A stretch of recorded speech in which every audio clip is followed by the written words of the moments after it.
วัสดีครับผมใบโพธิ์ชาแนลมาพี่น้องเมื่อกี้เขาวเที่ยงแล้วกันได้ตำไทยทะเลพี่น้องตำไทยทะเล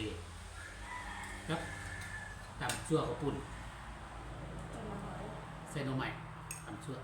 เส้นหน่อไม้พี่น้องข้าวปุ้นกับเส้นเหนียวๆกับต้มขมพี่น้องมาพี่น้องมากินน้ำกันเลยแซ่บๆพี่น้อง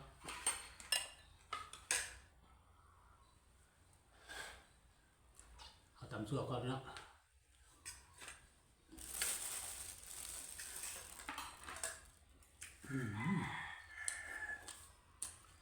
แซ่บกัด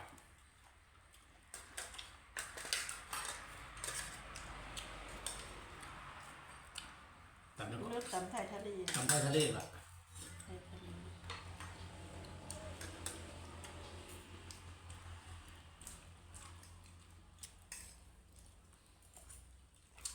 พักกับกระดอกพักกันจองพี่น้อง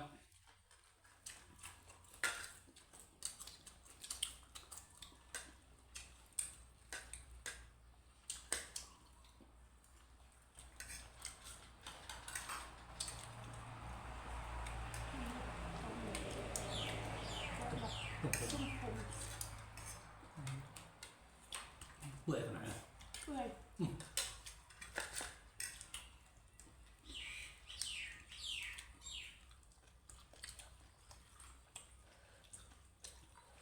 เพีย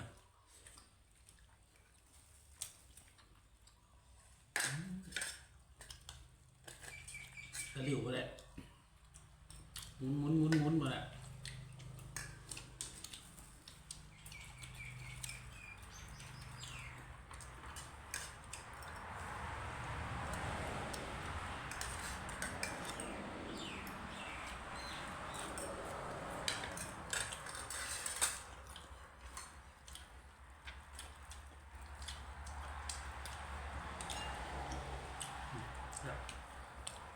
แค่หมูกุ้งผมนะ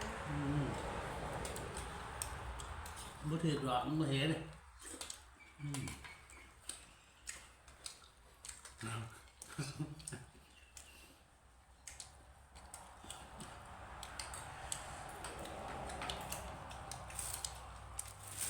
หลังจากนั้นออกยังไงออกของเป็นขอบของ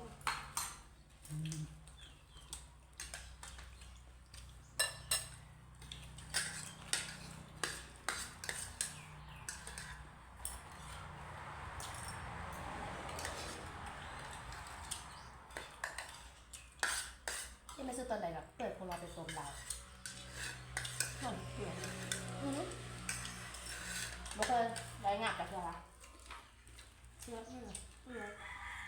เปิดดี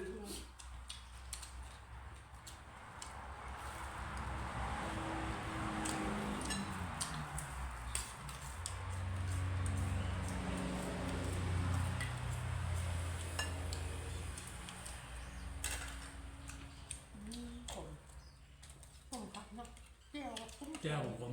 เจียวผม ขมแบบอร่อยเลย ถึงใจ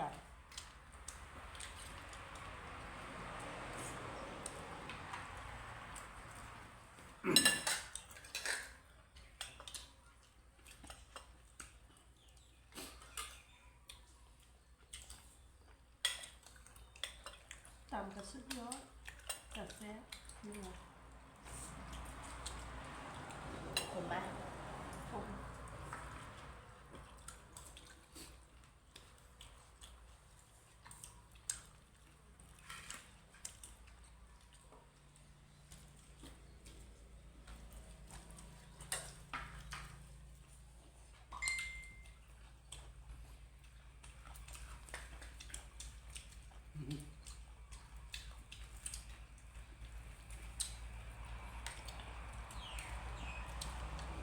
ลองดูไทยทะเล ถ้ามันคิวอย่างแซ่บเลย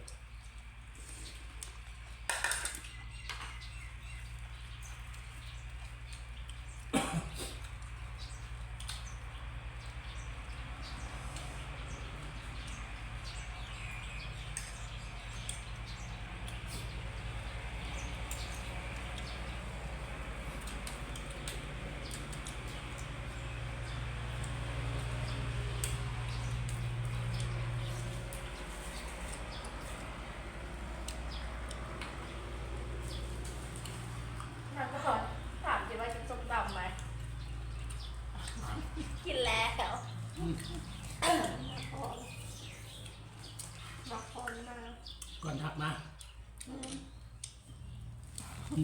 บอกให้ออกมาเลย บอกมันเถอะออกมาดิ ทันอยู่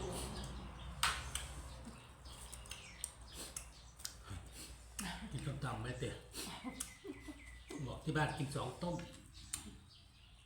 วันใหม่นะ บอกให้ออกมาเลยเนาะทันอยู่แบบกำลังลงมืออยู่ เอาลงมือเดียวก่อน กำลังลงมืออยู่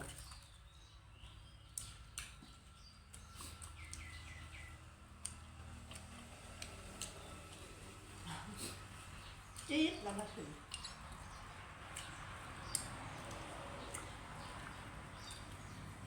เอาพี่น้องคลิปนี้ก็ประมาณนี้ครับผมซับตะไคร่คนไลค์คนแจ้กคนติดตามไว้พจน์ชาแนลเลยเด้อครับเด้อขอบคุณครับสวัสดีครับผม